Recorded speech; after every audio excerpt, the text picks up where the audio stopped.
Ada yang lagi tren, tapi belum tentu semua orang tahu.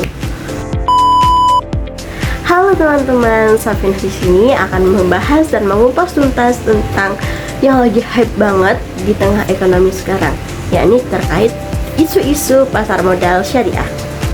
Pengertian simpel dari pasar modal syariah yakni tempat jual beli saham, suku atau obligasi dan juga reksadana yang sesuai dengan syariat Islam dan harus terbebas dari mahrib, maisir, goror, dan juga riba. Lalu, kenapa pasar modal syariah semakin banyak peminatnya? Yang pertama, banyaknya masyarakat muslim yang sadar akan investasi halal.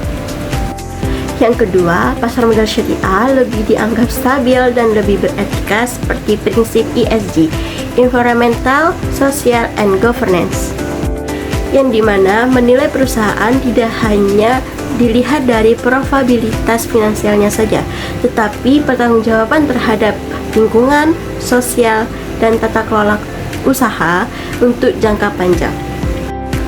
Terlihat pada grafik, jumlah saham syariah terus bertambah sampai tahun 2025, yang dimana sudah ada 671 saham yang terdaftar. Total aset pasar modal syariah terus bertumbuh signifikan dengan kapitalisasi pasar saham syariah ISSI dengan mencapai 8.856,95 triliun per Agustus 2025.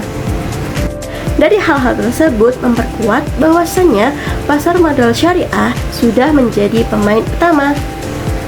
Eits, jangan senang dulu. Semakin besar sebuah sistem, maka semakin besar juga rintangannya. Di kali ini, kita akan membahas 3 poin utama. Yang pertama, saham nakal. Yang kedua, inovasi yang kebablasan. Yang ketiga, judi yang berkedok trending. Sebuah saham diakui syariah ketika dia sudah melewati 2 kali screening yang ketat oleh OJK dan DSN MUI.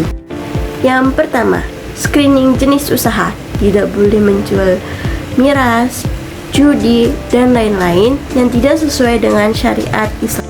Yang kedua, screening keuangan, utang ribawi tidak boleh lebih dari 45% dan pendapatan non halal tidak boleh lebih dari 10%. Masalahnya tuh di sini, dalam Islam, perusahaan tidak boleh terlibat dalam usaha yang merusak moral dan bersifat mudarat. Sayangnya, mudarat ini diartikan sempit. Contohnya nih, perusahaan rokok yang jelas-jelas dilarang. Tapi, bagaimana dengan perusahaan tambang yang merusak lingkungan? Misalnya nih, deforestasi parah. Seharusnya segala bentuk kerusakan itu lebih didahulukan. Inilah yang menjadi PR kita. Karena investasi itu tidak hanya tidak riba aja, tapi harus beretika dan ramah lingkungan. Perkembangan digital semakin cepat, maka pasar modal syariah tidak mau kalah. Oleh karena itu, pasar modal syariah memunculkan inovasi-inovasi baru. Di antaranya, yang pertama, peer-to-peer syariah, pinjam-meminjam online dengan akad bagi hasil. Yang kedua, equity crowdfunding, gabungan investasi saham UMKM.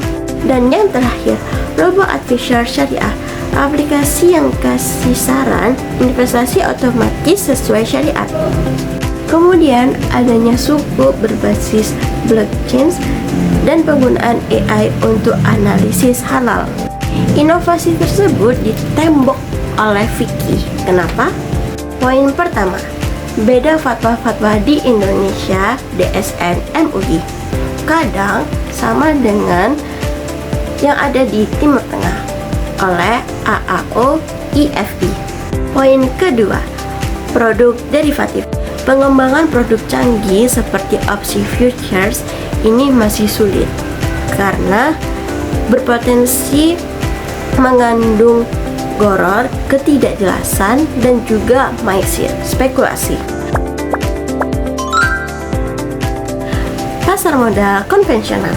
Ada 2 jenis transaksi yang menawarkan untung besar tapi beresiko. Hal ini sangat dilarang keras dalam syariat Islam. Short selling, jual beli saham yang belum dimiliki alias pinjam dulu. Hal ini dilarang karena dapat menyebabkan spekulasi. Margin trading, jual beli saham pakai uang pinjaman dari perantara. Hal ini dilarang karena ada unsur ribawi. Scalping, jual beli cepat. Hal ini diperbolehkan asalkan tidak ada curang atau adanya penawaran palsu. Itu tidak boleh. Solusinya ada SOTS, Online Trading Syariah, yang mewajibkan transaksi berbasis cash basis sehingga tidak ada utang berbunga.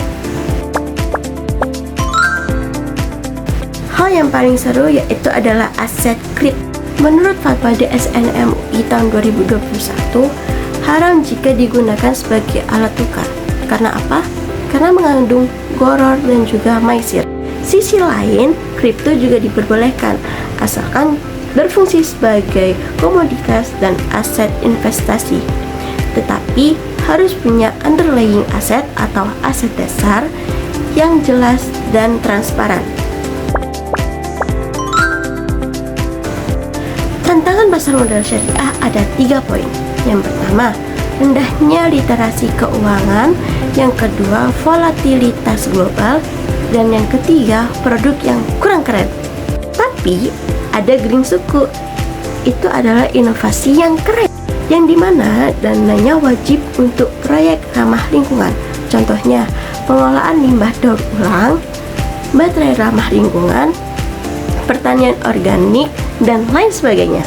Indonesia keren karena pertama di dunia yang mengeluarkan green sukuk berdaulat di tahun 2018. Hal ini menjadi bukti bahwasannya syariah itu mendukung penuh atas investasi berkelanjutan.